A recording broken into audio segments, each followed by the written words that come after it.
રાજ્ય સરકારે નમો લક્ષ્મી યોજના હેઠળ માધ્યમિક શાળાની દીકરીઓને કુલ 50,000 સહાય તેમજ નમો સરસ્વતી વિજ્ઞાન સાધના હેઠળ કન્યાઓને વિજ્ઞાન પ્રવાહમાં અભ્યાસ માટે કુલ 25,000 સુધીની સહાય આપવાની યોજના શરૂ કરી છે.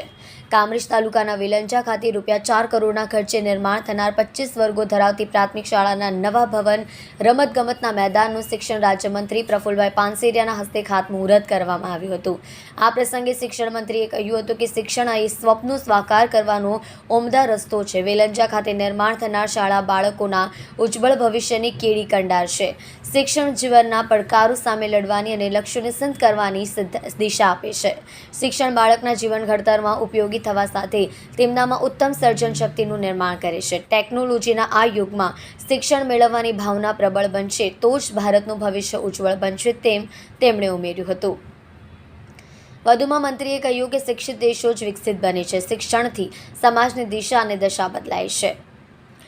શ્રી પાનસેરિયાએ વધુમાં જણાવ્યું કે રાજ્યના શિક્ષણ વિભાગ દ્વારા કન્યાઓ વિજ્ઞાન પ્રવાહમાં શિક્ષણ મેળવી ઉજ્જવળ કારકિર્દી ઘડે, ધોરણ 12 વિજ્ઞાન પ્રવાહનું શિક્ષણ પૂર્ણ કરે તેવા પ્રયાસો સરકાર કરી રહી છે. ત્યારે તાજેતરમાં અમલી કરેલી નમો લક્ષ્મી યોજના હેઠળ માધ્યમિક અને ઉચ્ચતર માધ્યમિક શાળાની લાભાર્થી દીકરીઓને પોષણ અને આરોગ્ય માટે કુલ 50,000 સુધીની સહાય તેમજ નમો સરસ્વતી વિજ્ઞાન સાધના હેઠળ કન્યાઓને વિજ્ઞાન પ્રવાહમાં અભ્યાસ માટે કુલ મળીને 25,000 સુધીની સહાય આપવામાં આવશે. આ પ્રસંગે તાલુકા પંચાયત પ્રમુખ રેખાબેન પટેલ, સરપંચ જીતુભાઈ, પ્રાથમિક શાળાના આચાર્ય ભરતભાઈ ધાનાણી, પ્રજાપિતા બ્રહ્માકુમારી શ્રીના નીરુ દીદી, અગ્રણી રાહુલભાઈ, કાંજી દાદા, સુરેશભાઈ, ધર્મેશભાઈ, વિનુભાઈ સહિત કોર્પોરેટરો, શાળાના શિક્ષકગણ, વિદ્યાર્થીઓ, વાલીઓ સહિત ગ્રામજનો ઉપસ્થિત રહ્યા હતા.